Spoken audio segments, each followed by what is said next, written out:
glas moram progovoriti na današnji dan, na 18.1. gdje je mučki ubijena cijela obitelj Čengić kod Benkovca.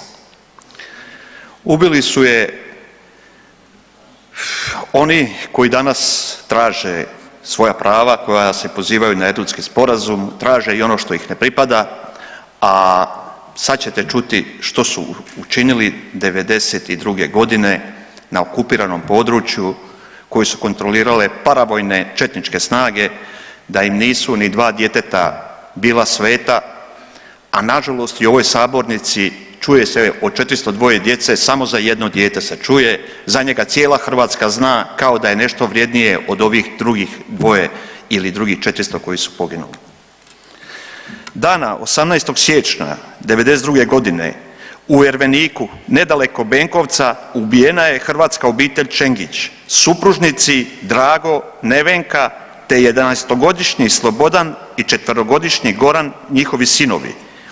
U siječnju '92. godine od 12 obitelji hrvatske nacionalnosti u okupiranom Erveniku ostale su samo 3, dok su ostale pobjegle na teritorij pod hrvatskom kontrolom.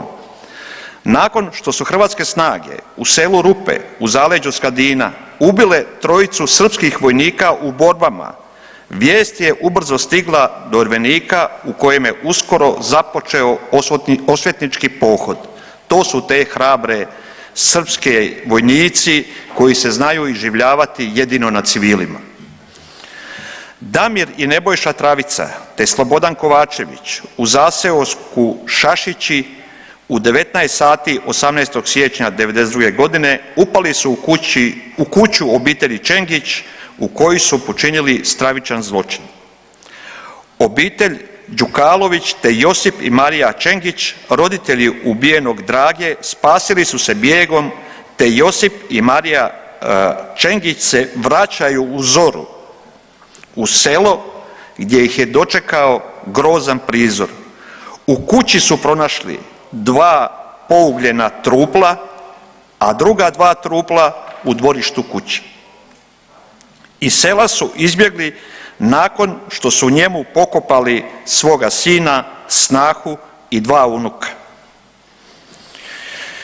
Iz Velike Britanije u Hrvatsku je 2008. godine izručen Damir Travica koji je za zločine u Erveniku bio osuđen u odsutnosti na 15 godina zatvora. Kako nije tražio obnavljanje postupka, odmah je poslan na odsluženje kazne, a nakon što je odslužio više od polovice kazne, pušten je na uvjetnu slobodu. Nakon operacije Oluja u Kninu su pronađeni spisi među kojima su bili priznanja 3 počinioca. Posebno uznemirujući je bio opis Slobodana Kovačevića koji je opisao na koji je način zaklao Nevenku Čengić, majku ove 2 anđela. Nažalost, kao što sam na početku rekao, Hrvatska država nije napravila ono što je trebala napraviti. Nikakva osveta, nikakvo vraćanje istom mjerom, ali pravda da. Bez pravde nema pomirenja. 402 djece ubijeno u Domovinskom ratu. Koliko je godina zatvora, da mi neko kaže, iz pravosuđa ili bilo iz koje institucije državne, koliko je ljudi dobilo zatvor za 402 samo djece? Neću govoriti za 15.700 branitelja. Računam za vojnika, ali nažalost u ovom slučaju ne. Vojnik ide u borbu, može i poginuti. To nije ratni zločin ako se 2 vojske ratuju između sebe. To nije ratni zločin ako vojnik ubije vojnika. Ovo je zločin što su ovi napravili u Erveniku. Izgubili su svoju 3 četnika i otišli u hrvatsko selo i ubili cijelu obitelj. To je ratni zločin.